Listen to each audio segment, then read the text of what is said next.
Hello again. This is once again Umbra, Lord of the Rees, Master of Autism, and the Scourge of Chicken Tendies. As always, I want to thank you for being generous enough with your time to click on my video and watch to this point. I hope that you will stick around, and if you are new, I hope to earn your future views as well. Likes, subscribes, comments, or anything else you can do is vastly appreciated, as I am an operation of one autist screaming into the void, a wonderful wife checking the script, and a third world cryptid paying off a life debt with memes.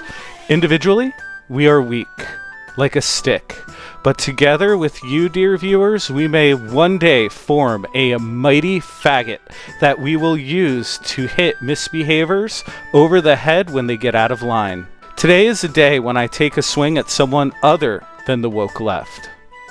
You may recall in my first video of the series, I said no matter what side you are on, if you act a fool, I will take a swing at you no matter your size or disposition. This episode is going to be devoted to holding people on the anti-woke side accountable. So let's get into this.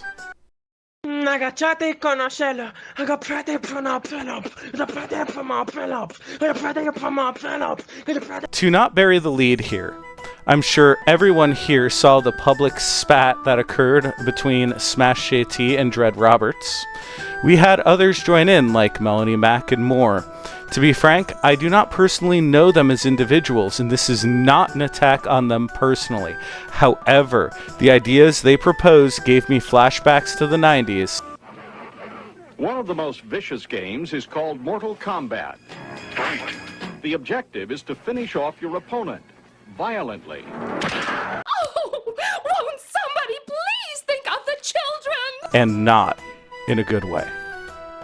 Because of that, I will not be pulling any punches. Frankly, it's not like my punches could have an appreciable impact on them, judging by follower and subscriber count. I only have the power of love, autism, and third world sweatshop labor on my side. So let's get into this.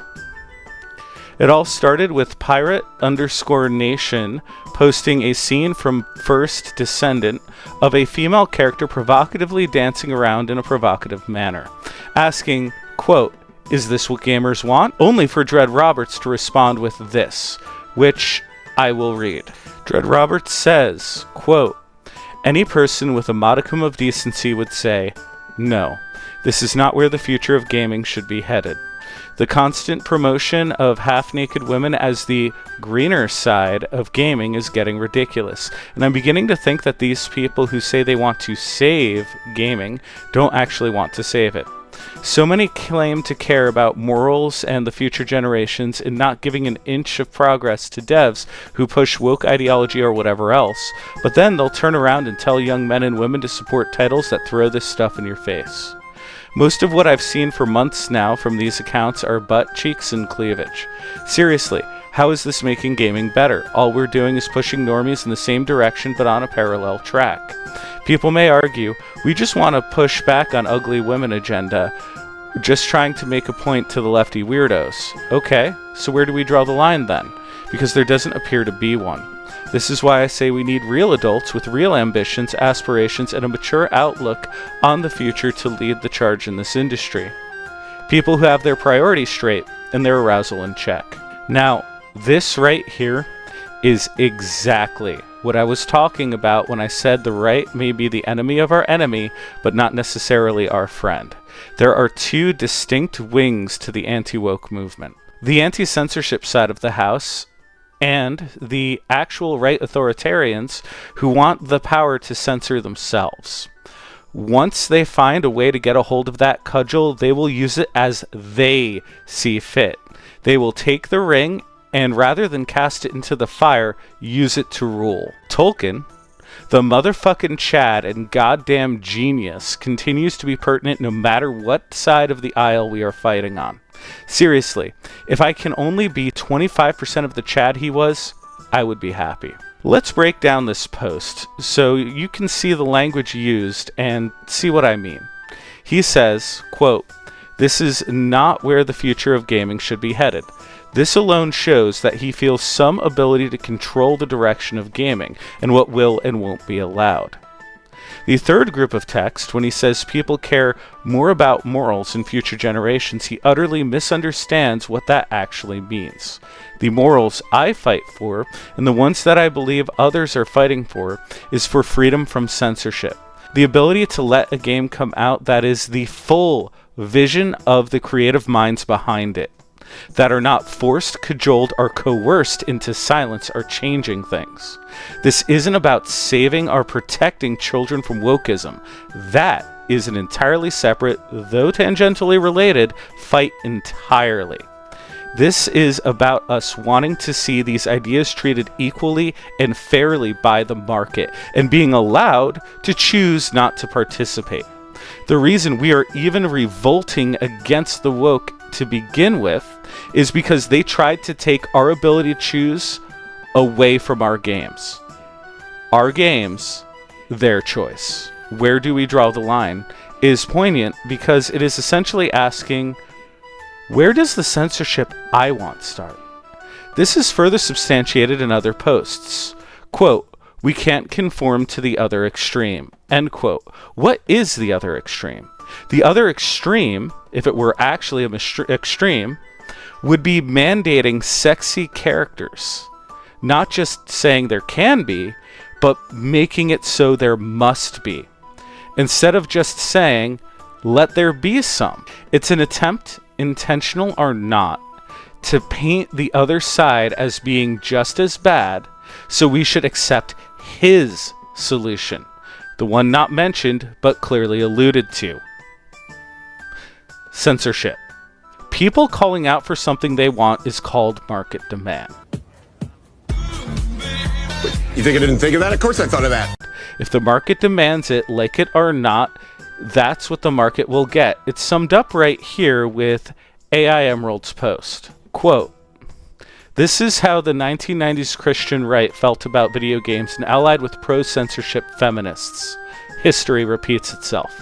End quote. There is also E.G. Derp, who came out with this very well put point. Quote, no ideology should infringe on art, whether political or religious. No censorship. If you don't like something, don't engage and don't start a cockeyed crusade about it. We won't tolerate feminists, groomers, woketards, or Bible basher Puritans ruining entertainment. If you don't like it, don't play it. It wasn't made for you. And yes, entertainment such as shows, movies, and games are art. Don't fuck with it. I want to give a shout out to that fine gentleman, as well as AI Emerald Apple. Both of you made excellent points, and honestly, probably better than I could have said myself. Melonie Mack then came out with this post. Remember, what we are opposing is censorship.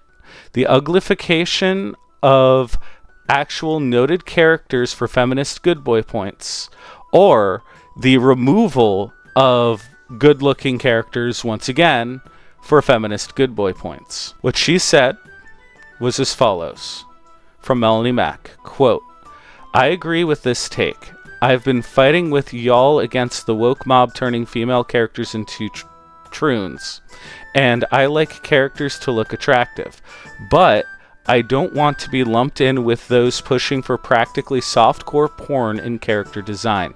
That's degenerate. Curvy female characters like classic Lara Croft? Great. But curvy characters almost completely naked doing stripper dances? No thanks. Muscular male characters? Awesome. But these mods with Leon Kennedy and a jockstrap? Degenerate. No thanks. We can want characters to look good without advocating for porn. Oh boy. Where do I fucking start? Let's go with this. They're comparing the first Descendant to softcore porn. This is where people really need to learn the difference between porn and what the Japanese call ecchi. Now, my wife is more of a connoisseur than I am when it comes to anime titty games, but the difference is that ecchi is often tongue-in-cheek sexual humor. Softcore porn is essentially foreplay. It's the difference between being provocative and being explicit. Then we jumped the shark and started including mods, which is even further removed from the conversation proper. Remember, the issue is having a choice, and not having that choice taken from you. Targeting mods is very telling here. Mods are optional entirely. They are not included in the base game and are entirely opt-in. You actually have to go and download the mods to install them. There is no choice being taken away here. There is no choice being forced here. This is completely optional.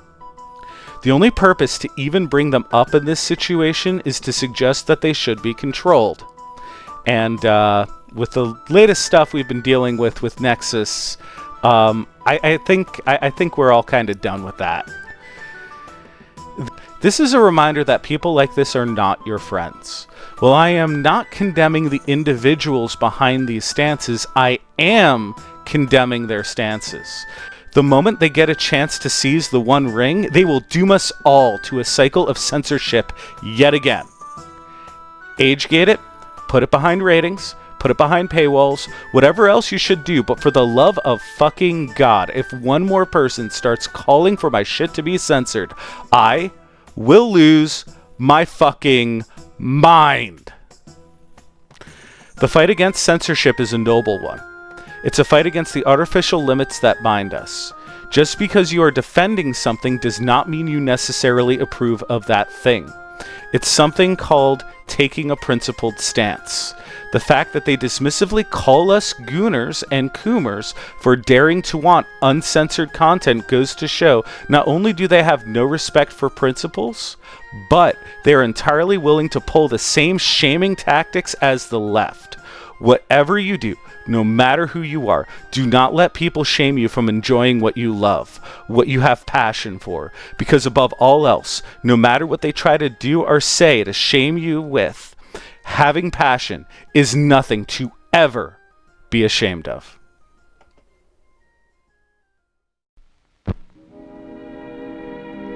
And now, folks, it's time to say goodnight. We sincerely appreciate your patronage and hope we've succeeded in bringing you an enjoyable evening of entertainment. Please drive home carefully and come back again soon. Good night.